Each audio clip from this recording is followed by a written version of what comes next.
finally, Scopper Gaban has been revealed, and I'm sure he's going to be one of the most important characters in this arc. As many have suggested, he is Ripley's husband and Colon's father. Similar to Rayleigh, Scopper Gaban remembered Roger when he saw Luffy, but he doesn't seem as friendly as Rayleigh. It feels like he's testing the Straw Hats for something. When Rayleigh was introduced, he used a key to free the chains of slaves, and now Gaban holds the keys to free the chains of Loki. Luffy revealed that they want to free Loki, and the last panel where Gaban offers Luffy a fight for the keys reminded me of that Kakashi vs Team 7 scene. Of course, they won't fight to the death, but Gaban will test the skills of the Straw Hats to ensure that Luffy is worthy of having the Straw Hat and the Nika Devil Fruit. Maybe even a poneglyph if he is the man marked by flames, but we'll talk about that later. It must be noted that Gaban was the only one who sensed Shamrock's haki and Elbaf, which suggests he has insane observation haki, probably even stronger than Luffy's and Sanji's. Next, Scopper Gaban revealed that before Shanks, no one had managed to capture Loki. He sees Loki as a big threat, meaning even Gaban himself could not defeat Loki. We might blame his age, but regardless, this means Shanks is stronger than Scopper Gaban, which isn't really surprising. But how strong is Shanks right now? Is he really at Roger's level? The Pirate King level has always been the scale on which people rate the strongest characters. Has Shanks reached this level? Could he even be stronger than Roger? It was mentioned that Gaban was as strong as Rayleigh and Roger, which means Shanks must be at least as strong as Roger. Loki shouldn't be far off in power either, which makes Elbaf even more exciting. It also means Shamrock is even stronger than we thought. He was confident that he could control or defeat Loki if he ever tried to betray the Holy Knights. With this logic, Shamrock is on Pirate King level as well. It may sound strange, and I'm not stating anything definitively, but logically that's how it looks. Oda also revealed that Gaban has a burn scar on his forehead. Could he be the lurking legend? The man with the burn scar that Kid and Lafette were talking about? We don't have enough hints yet, but if he is the one who owns the last road poneglyph, Oda has a lot of explaining to do. According to Lafette, that man can be found on a pitch-black ship and probably has a devil fruit power. If anyone sails near his ship, they end up swallowed by giant whirlpools. Most likely Scopper Gaban does not have a devil fruit, so he will have to show some new haki abilities to explain how he manages to create whirlpools. Also, when Killer and Kid mentioned this man, Law had a strange reaction. Most likely he knows him, but for now, I can't see any connection between Law and Scopper Gaban. Before the time skip, we knew that Whitebeard had the last road poneglyph, and someone took it after the Marineford War. Whitebeard and Gaban were really close, so it shouldn't be impossible for the left-hand man of the Pirate King to have it now, but this hint alone isn't enough. In this chapter, it was mentioned that Gaban has been living in Elbaf for 20 years. He has a family there, so I don't think he is the one protecting the road poneglyph while traveling. I believe he has a relaxed lifestyle like Rayleigh, and there's another reason why I believe Gaban does not leave the island very often. Doesn't Scopper Gaban look really old? Like older than Rayleigh at least. While Rayleigh looks 50 to 60 years old, Gaban looks about 80 to 90. If they disbanded at the age of 40-ish, then something seems off. But I believe there's a reason for it, and it's connected to the Elbaf time theories. In chapter 116, Dory reveals that giants live 3 times as long as humans. In other words, if the average human lifespan is 100 years, an average giant lives 300 years. But what about the perception of time? How does a giant perceive time compared to a human? Well, this can be easily calculated. If a giant lives 3 times longer than a human, their perception of time compared to a human is 3 times shorter.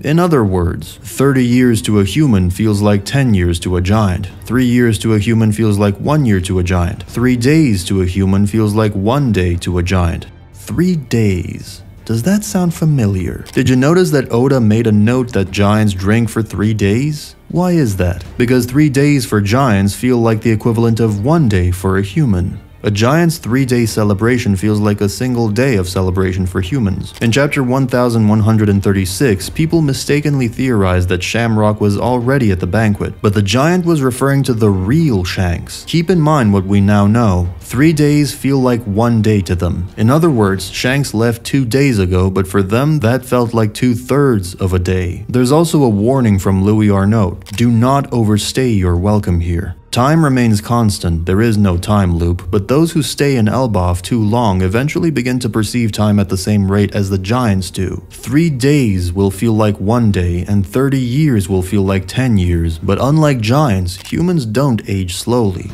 This is why one must not overstay their welcome.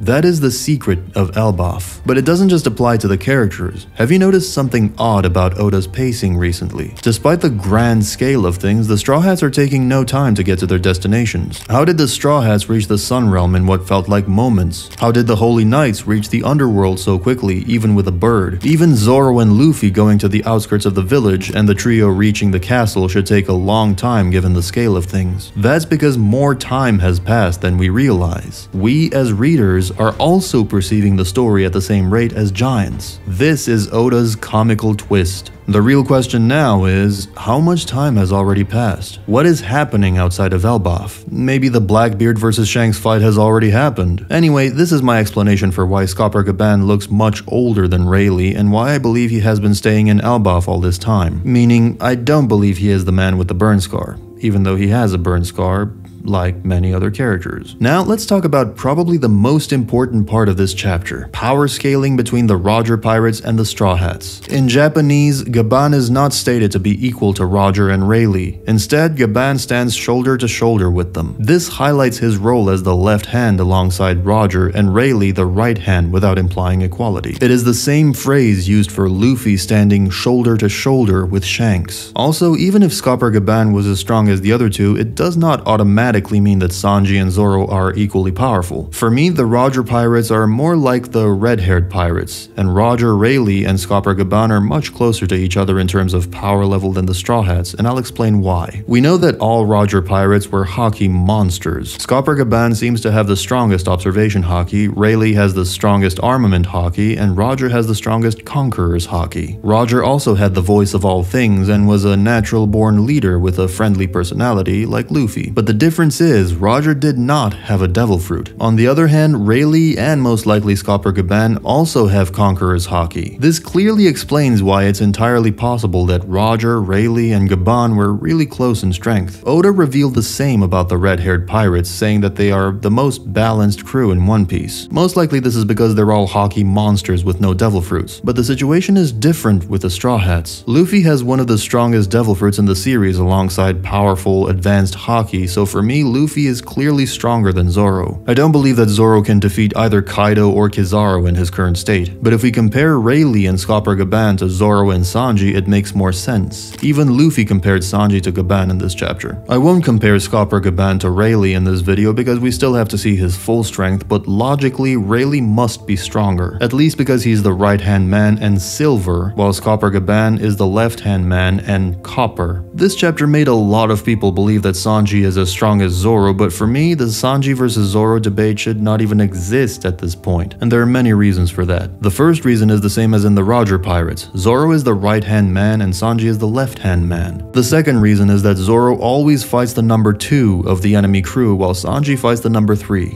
Zoro fought King, Kaku, and Mr. 1, while Sanji fought Queen, Jabra, and Mr. 2. The third reason is that Zoro's main role in the crew is brute strength. He's been training since childhood, and even during the time skip, he had a stronger teacher than Sanji. Mihawk may even be a better teacher for a swordsman than Rayleigh was for Luffy, but that doesn't change anything. On the other hand, while Sanji is super strong, and we saw that in Egghead when he easily defeated a Seraphim and attacked Nejuro, and in Wano where he showed his amazing regeneration and durability, he still has other roles in the crew. First of all, he's the cook, and he's also one of the brains of the team. Don't get me wrong, Zoro is smart and has great battle IQ, but no one has moments like Mr. Prince or Bingo like Sanji. It's normal that Sanji is not as strong as Zoro because he has other qualities for the crew, but he is still really close in strength. Speed, durability, regeneration. If he masters his advanced observation Haki with Scopper Gaban at Elbaf, Sanji will become unstoppable. Elbaf will be the arc where Luffy, Sanji, and Zoro will be shaped and molded into the characters that will be ready for the final war. Agenda aside, for Luffy to reach the level of the Pirate King, he needs both Zoro and Sanji by his side. Zoro, the stronghold of the crew, the one who has been through countless battles and has come close to death many times throughout history, all for his captain, Luffy. Sanji, the clutch player, the one who has broken himself and accepted himself as being a science experiment. He accepts becoming the person he would have once hated, but as long as it's for Luffy, his captain, then he will gladly accept his fate. Luffy, the pillar that is the foundation of it all. He has experienced what it means to lose someone, to lose his crew, and to face death. strength. But all of this has shaped him into the person he is today. The reason why he has godlike abilities is to protect the ones he holds dear, and that truly is his crew. We must realize that yes, Luffy's on another level, but there's a reason why he always counts on Zoro and Sanji to level up as well. Luffy wouldn't be the person he is without these two in his corner. This is the reason why all three need each other to reach the level where they can conquer their dreams. Lastly, these three will be the ones to surpass those who came before them. Yes, even Roger, Rayleigh, and Scopper Gaban. This is their era to take control. Though Luffy already has advanced Conqueror's Haki, his two wings will also fully master it so that all three can stand as pillars. And that's it for today. Unfortunately, there's a break next week, but I still have a lot of ideas for videos to upload, so don't forget to subscribe so you don't miss them. Before that, if you want to see the ranking of the top 10 strongest characters at Elbaf, you can watch this video right here. Thanks for watching.